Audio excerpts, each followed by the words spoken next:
Ya. La historia que recuerdo es que una vez nosotros estábamos en un carrete en Maipú y estábamos conversando y de repente surgió el tema de la batalla de Maipú. Entonces uno de nosotros preguntó, ¿y es verdad que se escuchan el marchar de los soldados y el sonar de los tambores, etcétera, durante la noche?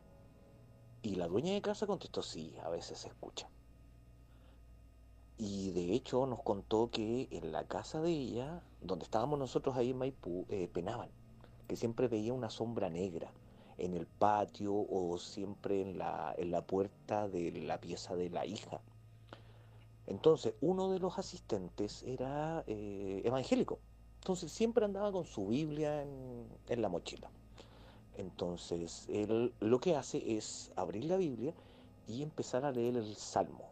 Siempre se me olvida el nombre, o sea, el número del Salmo, si es el 23 o el 29. Es el Señor en mi pastor, nada me faltará. Wow. Entonces empieza a leer ese Salmo y no llega ni siquiera a la segunda estrofa cuando nosotros escuchamos un estruendo que venía de la cocina. Era como si la loza se hubiera caído toda. O sea, fue un estruendo que venía de la cocina.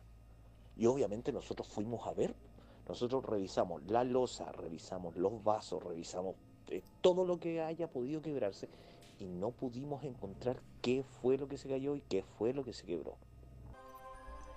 Esta historia que a mí me la contaron que es referente al Estadio Nacional.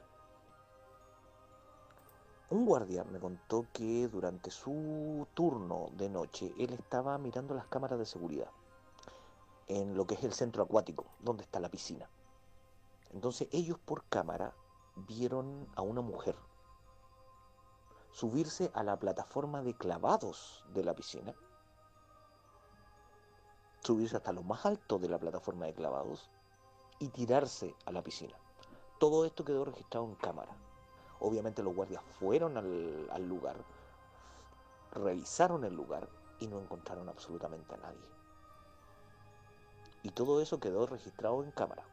Una vez investigando, una ex asesora del hogar me cuenta que por ahí, por el año 2003, ella trabajaba en una casa en Ñuñoa, donde a ella la penaron. Ella siempre me contaba que alguien le susurraba en el oído y que siempre cuando pasaba por el, por el comedor de esa casa escuchaba ruido de agua. Y siempre me contaba lo mismo. Al final ella, por la cantidad de cosas que le pasaron, terminó renunciando. Y ella me da la dirección de esa casa. Entonces yo voy a ver, pero esa casa ya no existía. Había un condominio ahí. Entonces yo de Cupuchento obviamente voy y le Ajá. pregunto a los guardias si es que aquí en el lugar pasa algo extraño porque aquí había una casa donde me contaban que pasaban cuestiones.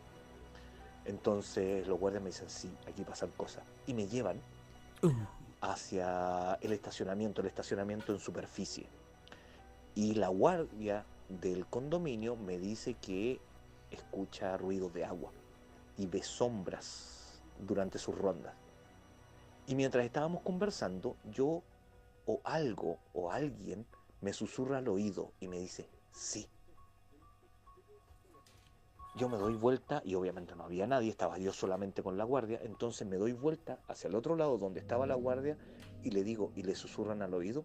Me dice, sí, ¿por qué? sí. Porque me acaban de susurrar al oído ahora. Uh. Salieron corriendo. Oye, qué Lo que increíble. acabo de contar yo respecto al Palacio Mujica.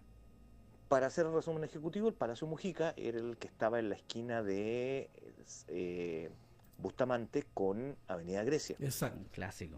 Ese palacio se incendió el Está en toda una 2005 esquina. y Sí. siempre contaron historias de que ahí se veían cosas, de que incluso cuando se quemó aparecieron tres cruces negras, algunos dicen que eran tres cruces de Construyeron una fuego, torre ahí ahora. y la verdad es que yo presencié ese incendio y al menos yo no vi nada. Pero haciendo la investigación respecto al Palacio Mujica, ahora hay una farmacia y un banco. En el banco obviamente no me iban a dejar entrar, así que fui a la farmacia.